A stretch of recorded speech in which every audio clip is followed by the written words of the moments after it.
ፋኖ ማርሸት ጻዩን መስመር ላይ አግኝቻለሁ። ፋኖ ማርሸት ስለ ጊዜ በመስ ተመልካች ስም ከልብ አመሰግናለሁ። እኔም አመሰግናለሁ ወንድማገኝ።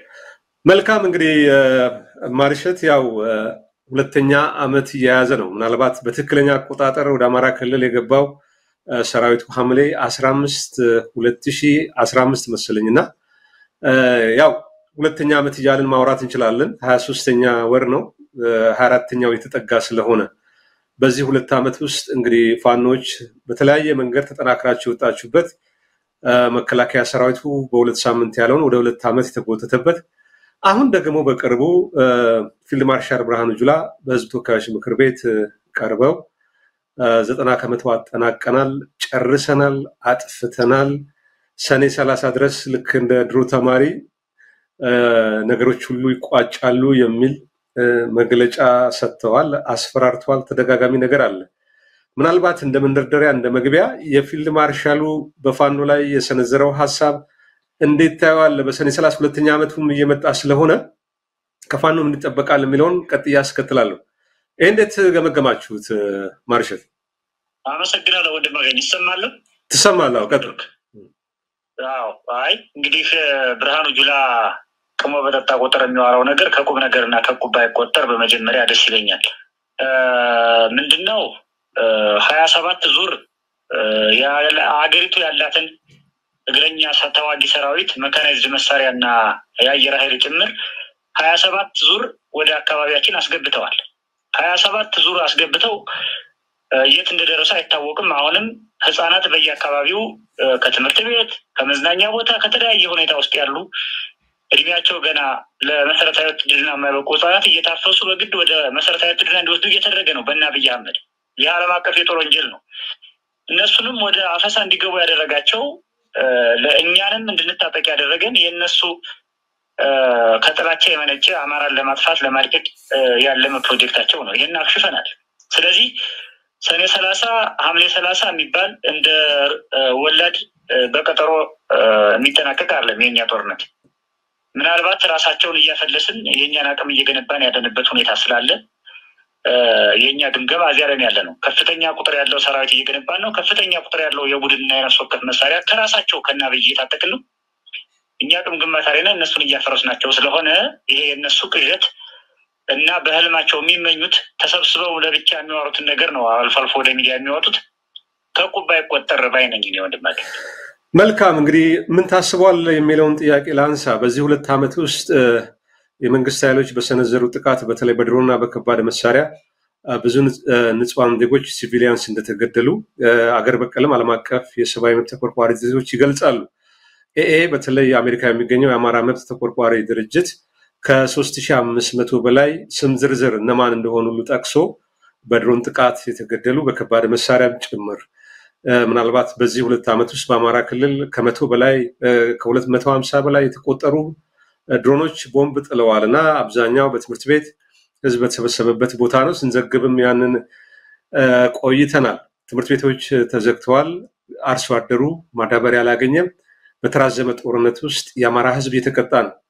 ምናልባት በተጻራሪ ድሮ የሽምቅ ተዋጊዎች ጊዜ እንዲራዘም በጦርነት ውስጥ ይፈልጋሉ። አባላት መልምለው አሰልጥነው ኃይል እስኪያገኙ ድረስ። አሁን ግን በተቃራኒው የብልጽግና መንግስት ከአባይ ወደዚያ ያለውን ቦታ ዙሪያውን ከቦ ማህበራዊ ረፍት የመንሳቱ አንዱ አካል ሊሆን ይችላል። በተራዘመ ጦርነት ውስጥ ህዝቡን በተለያየ መንገድ በመቅጣት ለፋኖ ያለውን ድጋፍ ማቋረጥ ወሳኝ ነው የሚል እቅድ አውጥተው እየተንቀሳቀሱ ነውና እንደው የአማራ ህዝብ የገጠመውን ፈተና በአጭር ጊዜ በመቀልበስ በፋኖ በኩል የሚደረጉ ዝግጅቶች አሉ። ይህንን ሁለት አመት ገምግማችሁ በቀጣይ የተያዘ ነገር አለ? በአጭር ጊዜ ነገሩን በመቋጨት ወታደራዊ ፖለቲካዊ አንድ ወጥ አመራር በማምጣት በሌሎችም ጉዳዮች ላይ ምን ታስቧል ማርሸት? ወንድማገኝ እንግዲህ የአማራ ህዝብ ዘላለማዊ ረፍት የተነሳ ከምድር ገጽ እንዲጠፋ የተፈረደበት መንግስት መር የሆኑ ተከታታይ ጥቃትና ጦርነቶች የተፈጸሙበት ጅምላ ጭፍጨፋ የታወጀበት ህዝብ ነው። ጦርነቱም ይሄን መከላከልን መሰረት ያደረገ ነው። ይሄን በቋሚነት ነው የምንከላከለው። የአማራን ህልው ለማድረግ ነው የምንዋጋው የምንታገለው።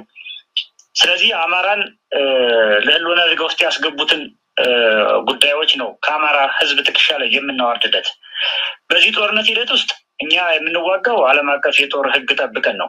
ለምሳሌ መሰረተ ልማት ውድመትን በመከላከል የንጹሃንን ጭፍጨፋ በመቀነስ የንጹሃንን ሞት የምንይዛቸውን የምንማረካቸውን የምናስከዳቸውን የጠላት ኃይሎች ተገቢውን እንክብካቤ በማድረግ ወደ አካባቢያቸው በመመለስ እነዚህ ዓለም አቀፍ የጦር ህግ አሟልተን ነው እኛ የምንዋጋው።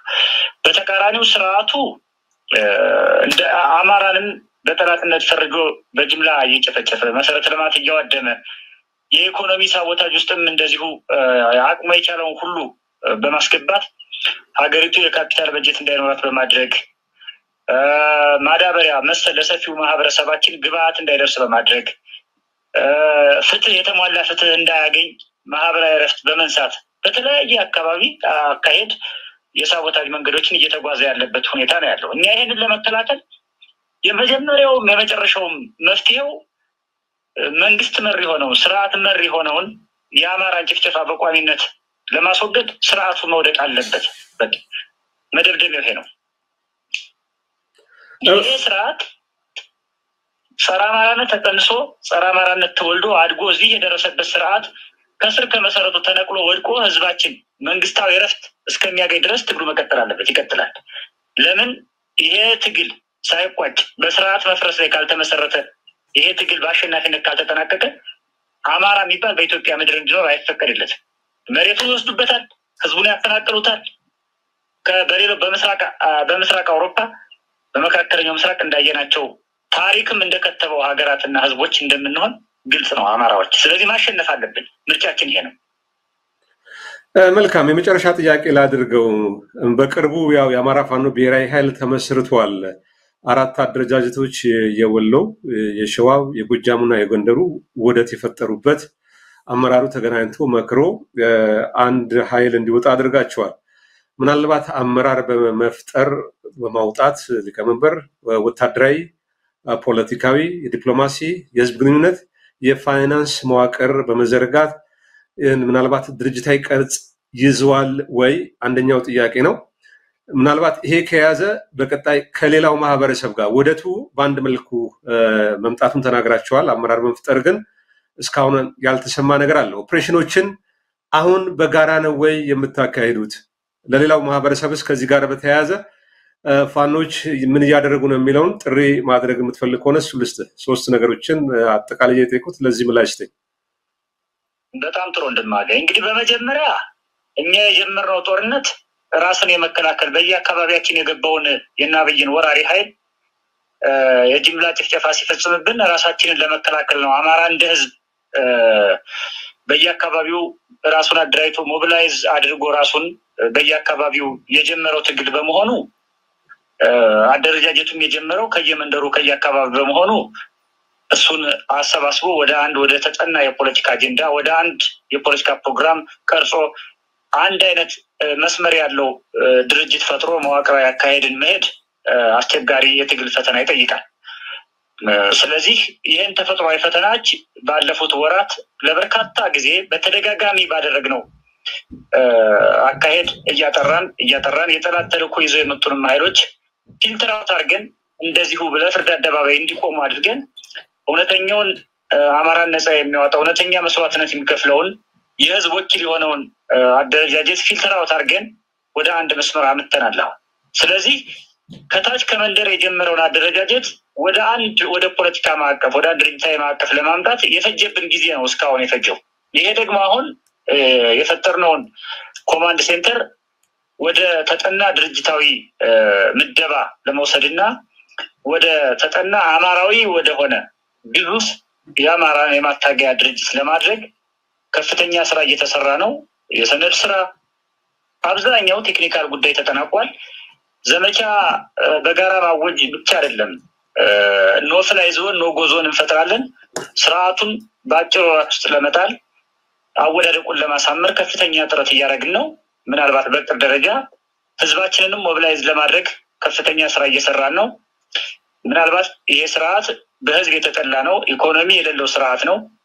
ወታደሩ እየፈረሰ ኦልሬዲ ትጥቁን ለኛ እያስረከበ ያለበት ስርዓት ነው። ፖለቲካና ዲፕሎማሲ ቻናልም የሌለው ስርዓት በመሆኑ የተዳከመ ስርዓት በመሆኑ ህዝብን ሞቢላይዝ አድርገን በመናረጋው የክተትና የመከተሪ ይሄን ስርዓት እስከ ወዲያኛው መናፈርስ ይሆናል። ቀጥሎ ያለው ነገር እንግዲህ ከኛ ህዝብ የሚጠበቀው የመጀመሪያው የነጻነት ወኔን መሸከም ስንጥን መሸከም እያንዳንዱ የአማራ ወጣት አለበት። ሀገሪቱ በአላማ ሀገሪቱን የሚገዛ ስርዓት በአላማ መሀይም ያደረገው በአላማ ደሃ ያደረገው በአላማ ስርዓት ያደረገው የኢትዮጵያ ወጣት የአማራ ወጣት ጠዋት ከእንቅልፉ ተነስቶ የሚበላበት የሌለው የዳቦ የሌለው ጠዋት ከእንቅልፉ ተነስቶ የሚሄድበት የሌለው የኢትዮጵያ ወጣት ወይም የአማራ ወጣት ይህንን ዘራፊ ይህንን ጨፍጫፊ የሀገሪቱን በጀት ለጦርነት የሚያውልን ስርዓት ታግሎ ከመጣል ውጭ ሌላ ምንም አይነት ምርጫ የለው። ሻንጣ ተሸክሞ ዘንቢል ተሸክሞ ወይም አሮጌ ቦርሳ ይዞ በሱዳን በሊቢያ ተሰዶ አረብ ሀገርና አውሮፓ መግባት ምርጫው የመጀመሪያውና የመጀመሪያው የሉና ቁልፉ መፍቻው ያለው የችግሩ መፍቻ ያለው ይህንን የዘራፊዎችና የማህይሞች ሀገርን በጦርነት አሮንቃ ውስጥ አስገብተው ሀገሪቱን እያቆረቆዙ ያሉ ማፊያዎችን በመስዋዕትነቱ በደሙ በትግሉ በብርቱ ክንዱ ደቁሶ ማባረር ነው። ቀጥሎ ስለ ሰላም ቀጥሎ ስለ ሀገር እድገት ቀጥሎ ስለ ትምህርት ስራ ፈጠራ እንነጋገራለን እንደ ሀገር ማለት ነው። ስለዚህ እያንዳንዱ አማራ ብቻ ሳይሆን እያንዳንዱ ኢትዮጵያዊ ይህንን ሀገር የሚያቆረቁዘውን ስርዓት መጣል አለበት። ስለዚህ ደግሞ የአማራው ትግል ግንባር ቀደም ሆኖ ዋጋ እየከፈለ ስርዓቱን ፊት ለፊት ተጋፍጦ የሚገኝ በመሆኑ አሁን ባለው ተጨባጭ ሁኔታ ማንኛውም አማራና የኢትዮጵያ ወጣት ከአማራ ፋኖ ጎን በመሰለፍ ብቻ ስርዓቱን ጥሎ ስቴብል የሆነች ሀገር መገንባት የሚመኛትን ሰላም የሚመኛትን ድህነት የተወገደባት ሀገር ማምጣት ይችላል የሚል እምነት አለኝ። እንደማለት በጣም አመሰግናለሁ። ፋኖ ማርሸት ፀሐዩ በሚስ ቀርበ ለሰጠው ማብራሪያ በተመልካች ስም ከልብ አመሰግናለሁ። እኔም አመሰግናለሁ።